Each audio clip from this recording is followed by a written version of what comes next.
শিবসাগর মিয়াদেরকে খেদানো হয়, এই শিবসাগর থেকেই বলছি আমি যে ভাই, যারা মিয়াদেরকে উপরে অত্যাচার করো, এই দুনিয়াটা তোমরা সৃষ্টি করো নেই, এই দুনিয়া তোমাদের ছেড়ে যেতে হবে। বুঝেছো? বাংলা ভাষা বুঝো কি? তোমালোকৰ ৰংঘৰৰ পৰা কৈছো, ঐতিহাসিক ৰংঘৰ।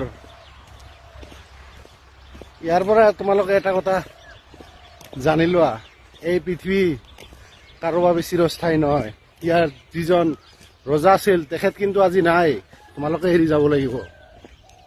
গতিকে সাধাৰণ নিৰীহ যিবিলাক মানুহ আছে, যিবিলাক কৰ্মজীৱী, শ্ৰমদান কৰি নিজৰ পৰিয়াল পোহপাল কৰে, তেওঁলোকৰ ওপৰত অত্যাচাৰ নকৰিবা। ৰফিকুল ইছলাম নামৰ এটা মিয়াই শিৱসাগৰত গৈ অসম তথা অসমীয়া জাতিৰ হৃদপিণ্ড এছিয়া মহাদেশৰ প্ৰথম পেভিলিয়ন ৰংঘৰৰ বাকৰিত গৈ অসমীয়া জাতিক চেলেঞ্জ কৰিছে। সাহস আছে যদি সন্মুখত আহিবি, পলাই চুৰকৈ তেনেকৈ টুৰিষ্টৰ দৰে গৈ ৰংঘৰক পিছফালে লৈ আমাক ভাবুকি দিবি আৰু আমি সাৱটি বহি থাকিম, এই কথা কেতিয়াও হ'ব নোৱাৰে।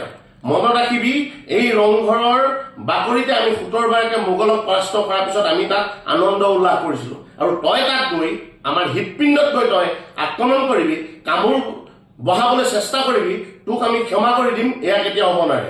অসমৰ মাননীয় মুখ্যমন্ত্ৰী ডাঙৰীয়াক আমি আহ্বান জনাইছো, অসমৰ পুলিচক আমি আহ্বান জনাইছো, ডিজিপি ডাঙৰীয়াক আহ্বান জনাইছো, এই যি ৰফিকুল ইছলাম নামৰ এইটো যিটো হাৰামজাদা, এইটো গেলা পুখুৰীৰ যিটো পুনি, এইটো অতি শীঘ্ৰে কৰায়ত্ব কৰক।